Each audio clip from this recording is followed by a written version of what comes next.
All right, guys, it's finally time. We're changing out these atrocious stock handlebars.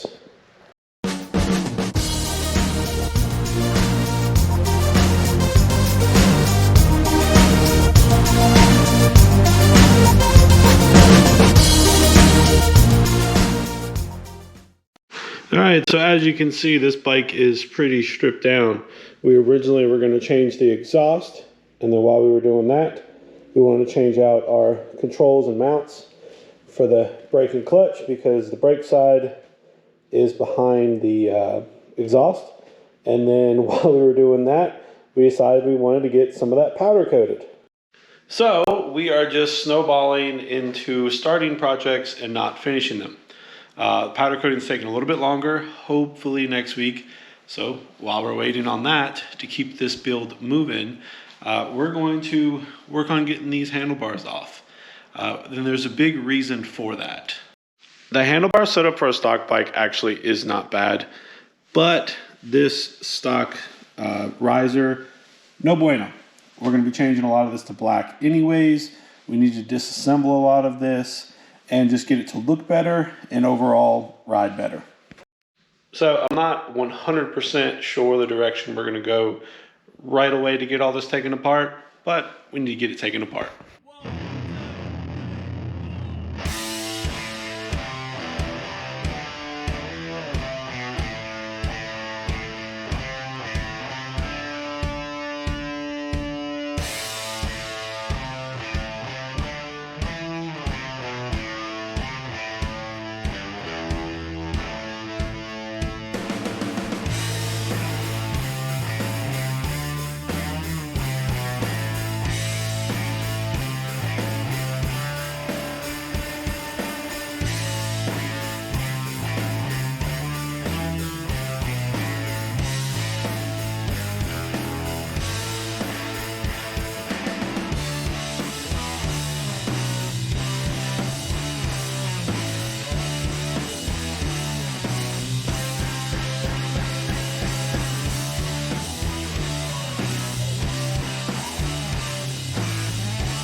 All right, so we've got everything pretty much disassembled and pulled apart. Now, the way I did it, is that the way to do it? Absolutely not. I'm not super worried about scratches and stuff because our paint's gonna be repainted. Most of this is gonna be changed out. Most of this is gonna get rebuilt. So all this stuff doesn't really matter. And I'm trying to do it in a methodical way of doing things. So that stuff doesn't really matter. That's kind of the plan. So we got everything pulled apart. We got the stock stuff off. We got the riser pulled apart, all those different things. And now we can probably start putting things back together. I'll probably put new bushings in here and then work on deleting the turn signals because we're not gonna run turn signals because we don't need them. But the bushings we're gonna change out are basically like solid mount bushings. The stock rubber bushings are pretty weak. In the stock form, they're usually not terrible because the handlebar's pretty low, but like the higher the bars, you're gonna have more pull and more flex. So we need to eliminate that. I'd rather my handlebars shake a little bit than flex at all when I'm actually needing them to stay stiff. So let's get working on that. We went on a side quest and decided to take out the turn signals, and we did it the proper way. As you can see, we have both plugs here. A lot of people would just cut these. That is not the way you need to do it. It sucks, but I'll show you what to do. I wasn't gonna film it because you struggle for a little bit of time.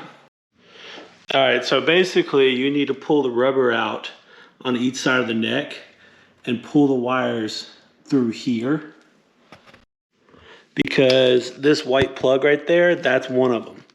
That's the left-hand turn signal, and they're stuck back in here, and you've got to pull out a lot of wire. It is a lot of stuff going on, but you've got to get to that to unplug it.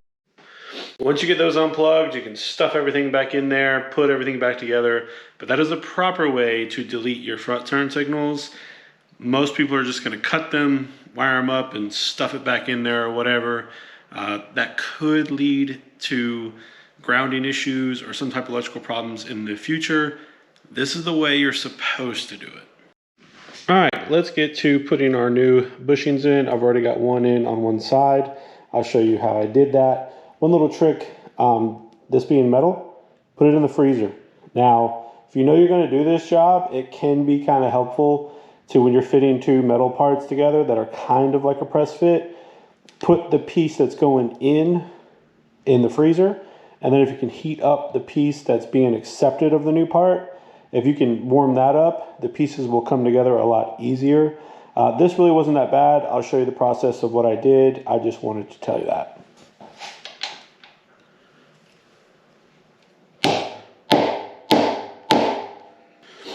All right, once you get that first one started a little bit, take the bolt that goes through here. Let's see. We're gonna have to actually start it just a little bit more. So we gotta get some threads down in there.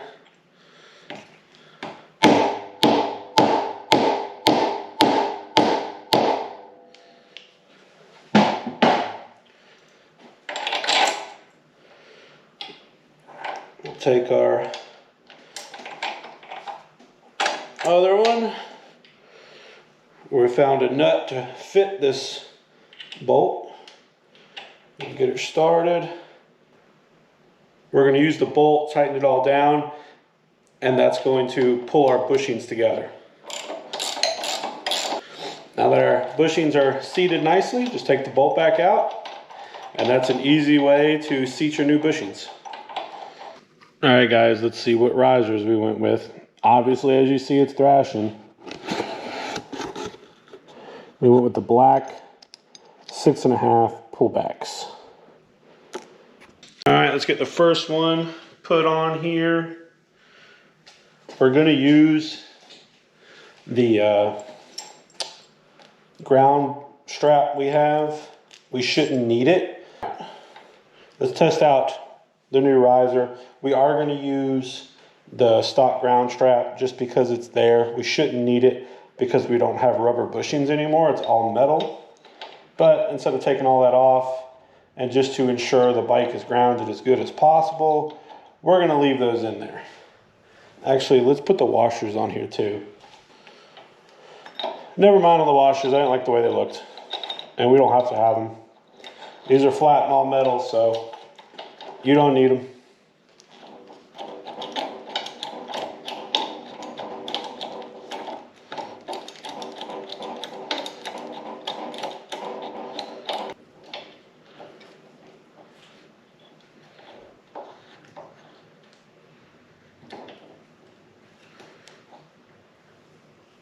All right, now these are close. Why don't we throw our seat on and let's just see how the bar would fit with the seat and see if we like it.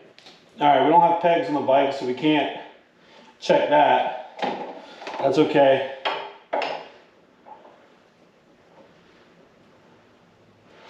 I think that's going to be pretty good. My arms are pretty straight out.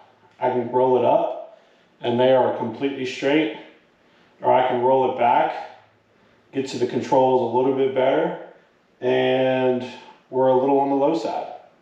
So I think it's going to turn out pretty good. I really do.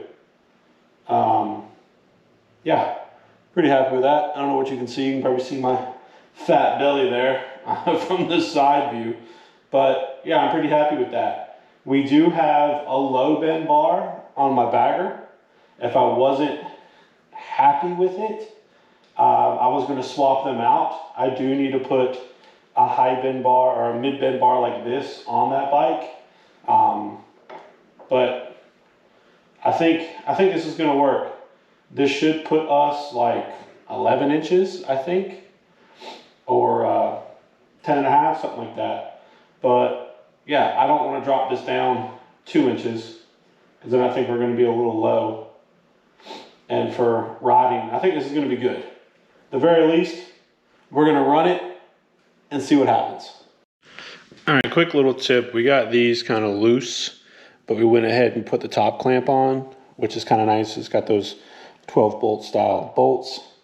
But we put these on so we know it's going to locate and get both of these bars straight, or these individual risers straight. Sorry, I can't really talk. And then now that we have this all straight, ready, it's all exactly how it should be, now we can take our wrench and tighten up these bottom bolts.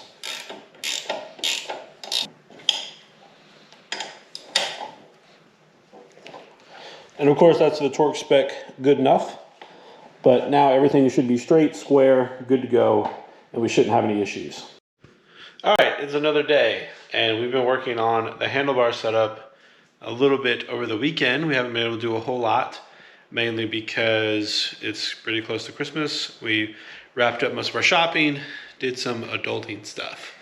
But let's show you where we're at since we skipped ahead. It's been a couple days, but it's been 2 seconds for you. We've been working our little fingers to the bone. All right, so we got the handlebars kind of mocked up here, just tight enough to keep them from falling.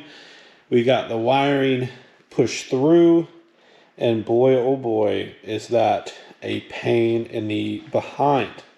So let me cut this light on real quick. Hopefully it'll help. But all the wiring has to come through here, and that is not a very big space. So the wiring for each side, because the wiring is soldered in here on the newer, like my bagger over there, you can actually unplug the wire from here, and then there's a small connector basically around here. So you don't have to deal with all that.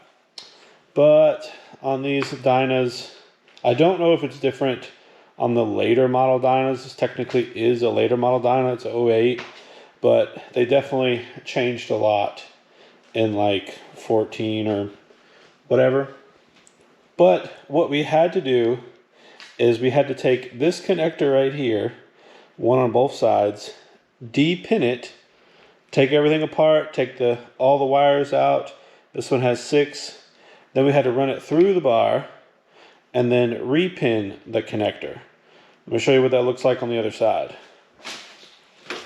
So I wanted to show you before we finish the rest of it off. This is such a pain in the butt and very meticulous, and I hate doing this. There's better videos on YouTube for you to watch. You won't be watching me do this. But this has 8 wires. So these are all the pins of the connectors. They have to go in a connector like this. They come in the back side right there, and you have to push them out of here. But this is the little keeper connector that goes into that connector. You have to get that out, then do that.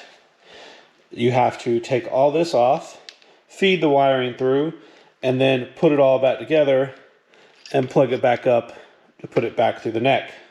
It is a massive pain in the ass. And I understand why people charge what they do to do handlebar jobs.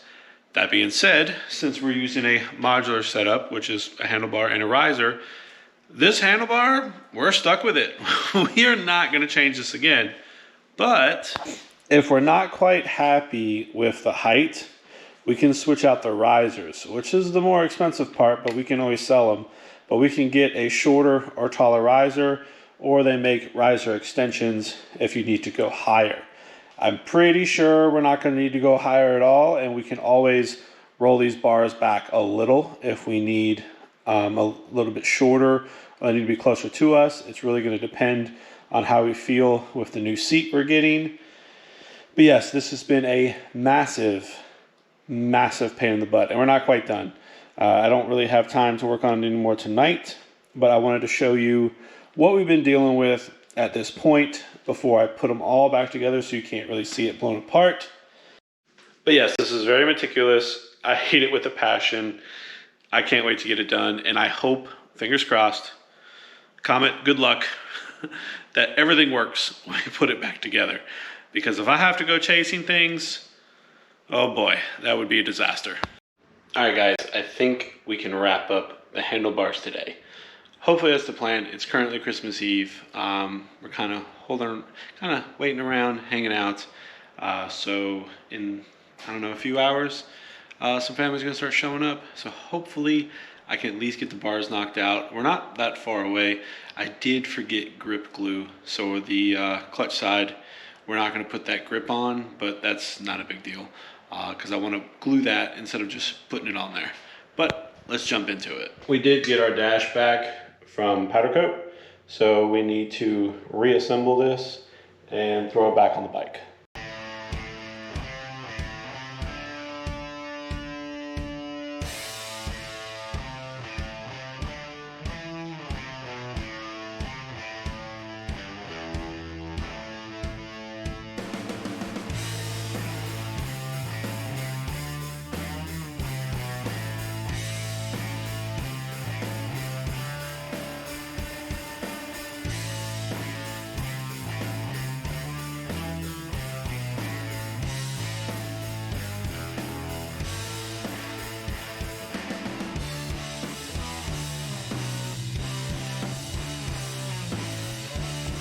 All right, we got the grip installed on the throttle side, and that was no fun. It never is.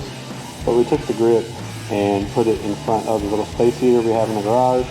And we took the throttle tube and put it in the freezer. It probably would have worked a little better if we had left this in the freezer overnight. It was only in there for like an hour, if that. Definitely hard to get this on, and with the ridges that are on the grip, not worried about this twisting at all. But the clutch side, like I said, we're not going to put that on today because I forgot glue, and I can't go to the store and get any because it's Christmas Eve. And that's not a big deal. That can kind of stay over there. But I kind of want to get this put back together and all done. And we're going to be kind of wrapped up with the handlebars.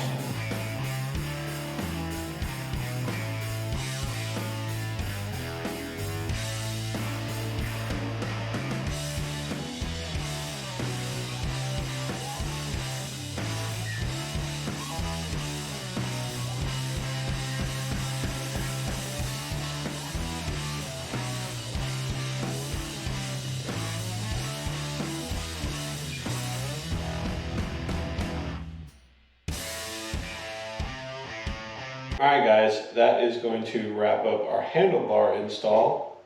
We got away from these clunky risers and this stock handlebar, and this is what we have right here. So we still need to get that glue for the left side grip, but that's no big deal. We just got to wait till probably the 26th because tomorrow's Christmas. We already sat on the bike, kind of get most things adjusted. We're going to have to actually get everything on the left side so we can get all of that adjusted, but I'm very happy with the handlebar position so far. I'm excited about it.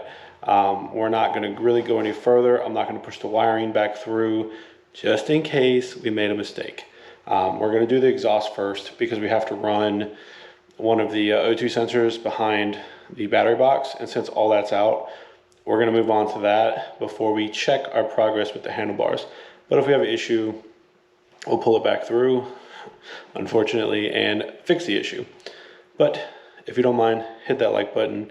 What type of handlebar setup do you have? And are you interested in something like this? If you have any questions, comment down below and I'll try to answer them. Subscribe if you're not subscribed. And as always, keep it wretched.